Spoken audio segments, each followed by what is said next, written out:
Hello and welcome back to another Doctor Who figure review. Yes, in today's Doctor Who figure review I'll be taking a look at the second Doctor and Tardis based from the War Games, one of the newly released Doctor Who B&M sets for 2020. Now I have reviewed the Friends and Foe of the 13th Doctor set. I'll leave a little card thing up the top of the screen and a link in the description below to that review and my Doctor Who figure review playlist if you want to check out any more Doctor Who figure reviews that I've done.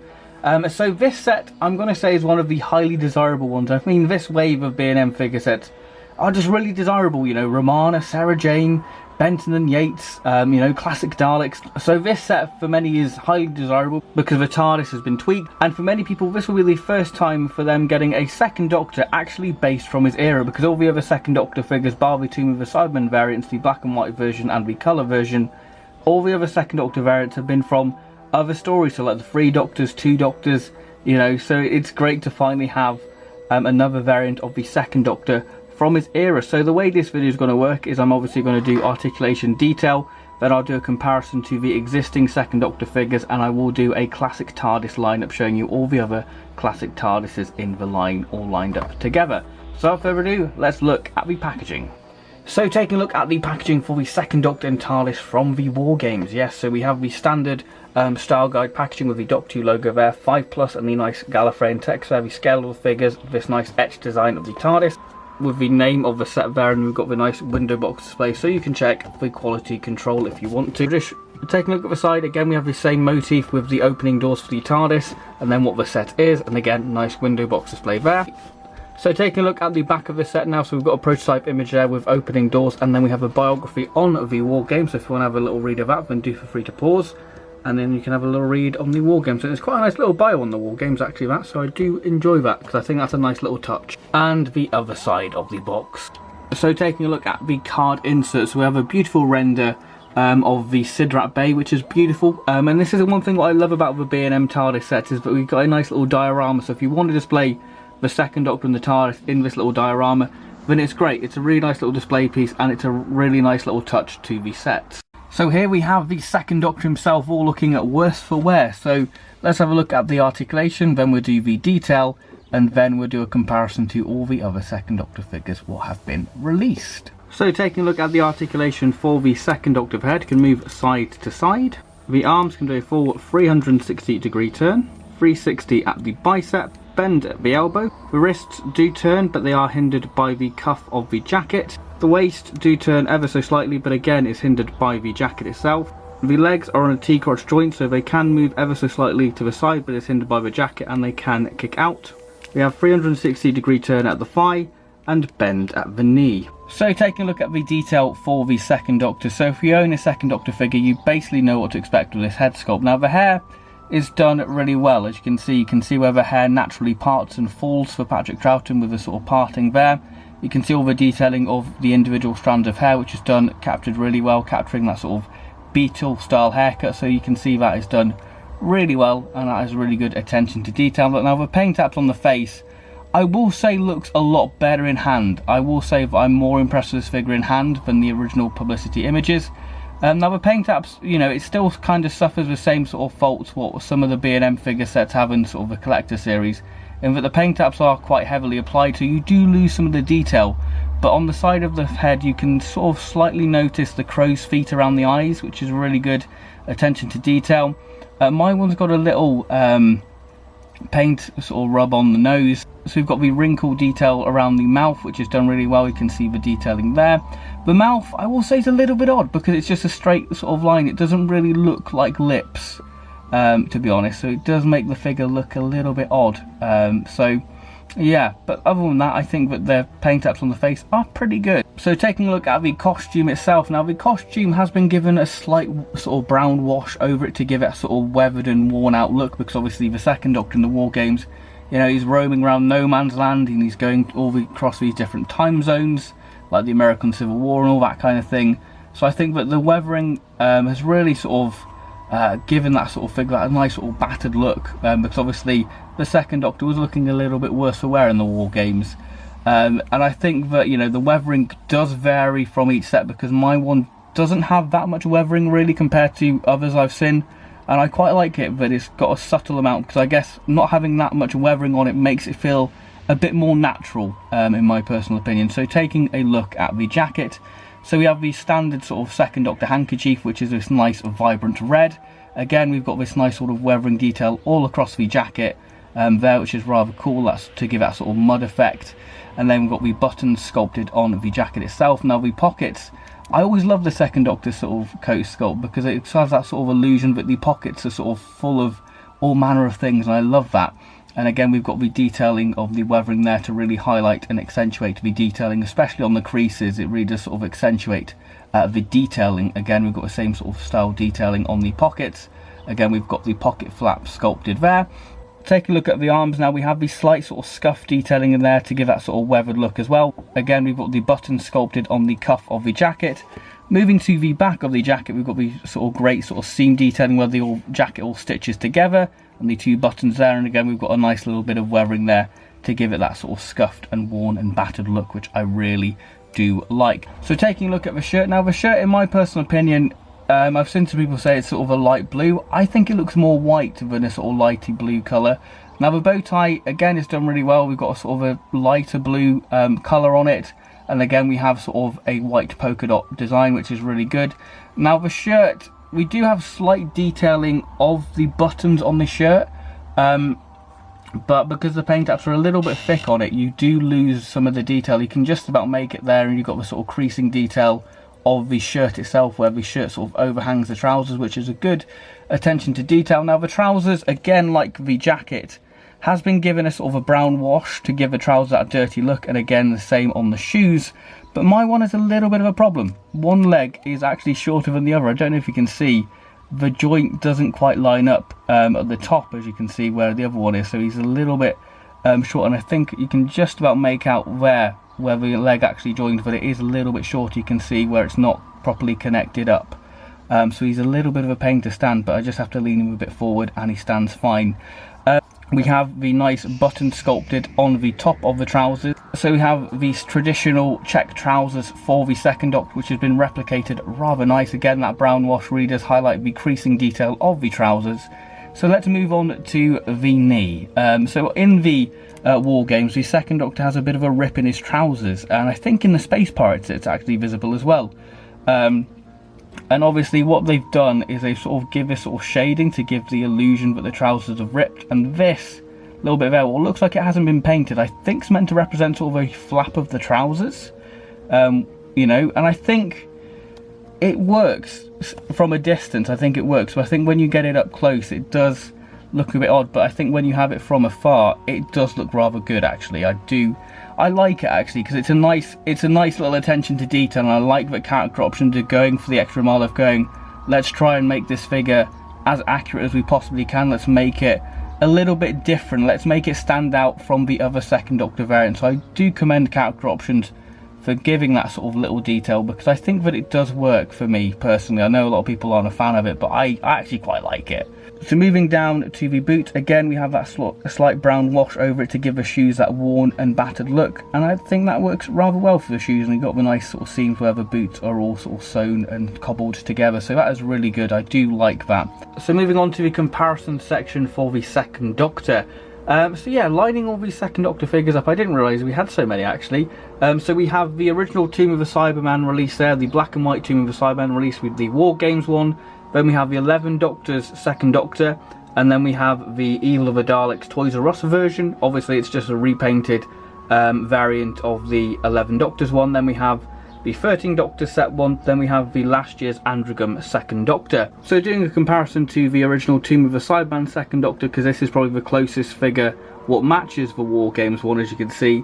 The paint apps, I would say, look a little bit better on the Tomb of the Cyberman one, personally. That's just my personal preference, I feel. Obviously the shirt is a lot more vibrant on the War Games one, because obviously the Tomb of the Cyberman one is obviously a sort of baby blue colour, and obviously the bow tie is a different colour, as you can see. It's a lot more lighter on the War Games one, as you can see. And obviously with the dirty wash on the War Games one to give that weathered look, you can see that it really does highlight the sculpting detail. The handkerchief obviously is a lot more of a vibrant red. It looks a bit more orange on camera, but it is a very vibrant red. Now the trousers are a slightly darker grey colour, Maybe that's because it's got a brown wash on the War Games one, as you can see the difference with the sort of knee with the sort of ripped trouser, and obviously the shoes have got more of a matte finish compared to the slightly gloss finish to them. And again on the back is exactly the same, but obviously you've got the slightly weathering detail to show the sculpting detail, and obviously the hair's got a bit more of a matte finish to it compared to the Tomb release. So yeah, that is the comparison. So here we have the second Doctor's TARDIS. Now this is quite exciting because we've got a new lamp. Oh yes, it's very exciting to have a new lamp. Now I believe that the new lamp was going to be introduced on the Monster Paladin set actually, but it just wasn't ready in time to be part of the Monster Paladin TARDIS. So this is the new lamp's debut on the second Doctor's TARDIS. Now the colouring is very interesting because obviously you're so used to seeing the TARDIS being this sort of very nice shade of blue, but this TARDIS is almost sort of a very sort of dark grey, and honestly it looks like a black and white TARDIS. If I get the black and white second Doctor, it just works rather well with the black and white second Doctor because it just looks like a black and white set, doesn't it? So it just looks more in keeping with the black and white second Doctor than the War Games one really. So if we take a closer look at the detail, and then I will do a sort of TARDIS sort of lineup of the classic TARDISes so we can see all the existing classic TARDISes what have been released. So taking a look at the detail for the TARDIS, if we take a look at the lamps, if we take a look at the top of the roof, so as you can see we've got a nice sort of detailing there of sort of the bolt where the lamp would all screw together. And taking a closer look at the actual lamp itself, you can see that in the middle of the lamp itself, you can see that something should sort of screw in there, sort of where the sort of LED would be. So it's quite prominent actually. You can see whether that's where the old sort of lamp screwed in or where the bulb is, but you can just about make out there that you can see something would have screwed in there. So yeah, it's rather a shame that it isn't electronic, because I think that this TARDIS would look beautiful if it was electronic with the sort of flashing lamp. So the lamp itself is just one moulded piece what just slots onto the block section, as you can see. It's got a slight wash over it to give that sort of weathered look. Now, I don't believe that the block should be there, that this sort of section should be there. It should just be the lamp there, but to be honest, it doesn't really bother me. It's absolutely fine. So if we take a look at the top of the roof, again we've got the nice sort of paneling section detailing there. Again we've got a wash over it, a slightly sort of grey sort of brown wash to really sort of highlight this sort of Artex sort of wood grain effect to it, which is done really well, sort of a bubbling of the paint to give it that Artex look. The signs, this is where it gets interesting, because obviously the front of the sign is white and then the other sides are just the standard sort of a grey background really.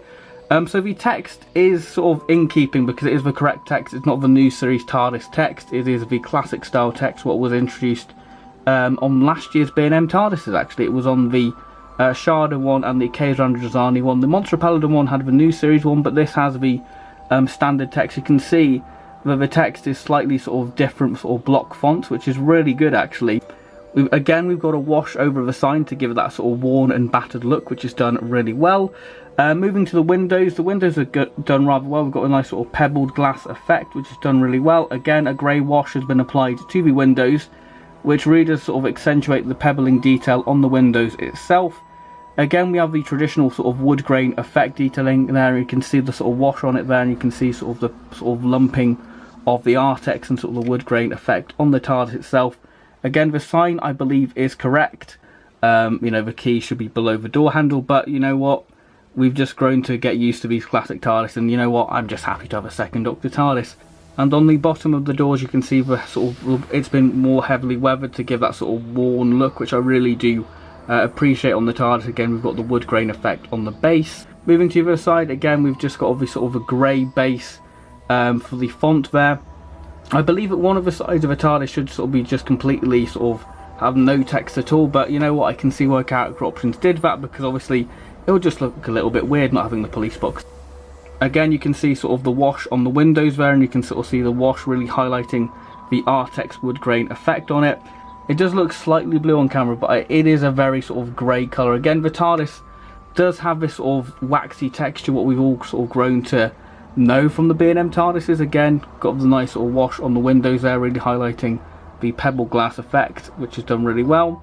Again, nice sort of lumping of the Artex. So yeah, and then again we've got the new fin base. So taking a look at this TARDIS's features, which is the opening doors. Yes, so of course this door is spring loaded, and of course this door is on a catch, and obviously that just locks into place there with this sort of catch there. So if we just shut that, and of course to close the door we have the standard button. So again, if we open it up, you can see that's the actual colour of the TARDIS. It is slightly, it looks more blue on camera actually, but it is sort of this grey colour. So here we have the classic TARDIS lineup with the original Food & Planet exclusive First Doctor TARDIS, the new B&M Second Doctor TARDIS, and the Time Monster Third Doctor TARDIS, the Monster Paladin TARDIS, then the sort of Robot TARDIS, then the original Sound Effects Planet of Evil Fourth Doctor TARDIS, the Sharda TARDIS, and the Cave Randrazzani TARDIS, and the Seventh Doctor TARDIS as well. That's quite a lot. So if we have a closer look at the actual lineup itself, so taking a closer look, you can see the real colour differentiates with the Second Doctor TARDIS, but it does sort of stand out really, because it does look sort of black and white, doesn't it, compared to the other classic TARDISes in the line. So yeah, that is very cool. So yeah, there we go, the Second Doctor TARDIS now in the classic TARDIS lineup.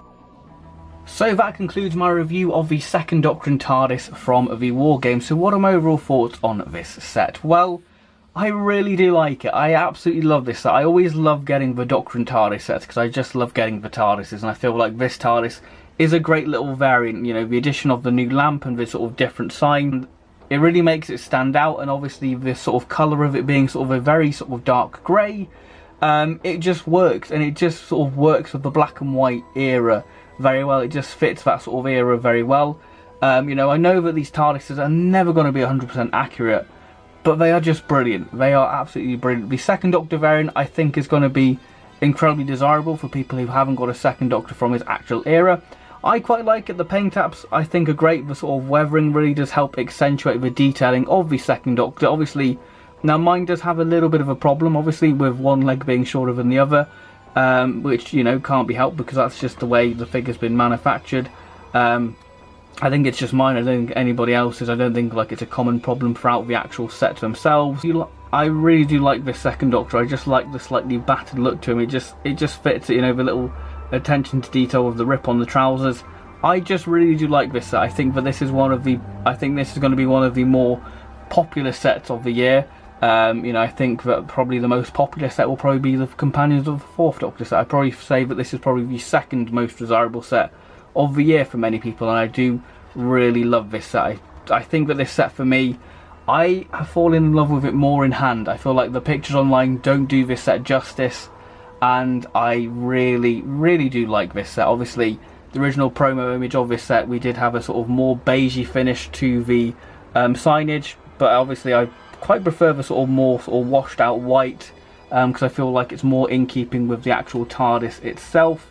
But overall, I really do like this set, and I do recommend it. So overall, I do recommend this set, especially from getting all the other Doctor Who B&M sets, and it makes a great little lineup. And it's a great little lineup when you line all the TARDISes together. So I definitely do recommend this set. So thank you very much for watching this figure review. I'll see you on my next figure review, which will be a review of the Companions of the Fourth Doctor. So thank you very much, and goodbye.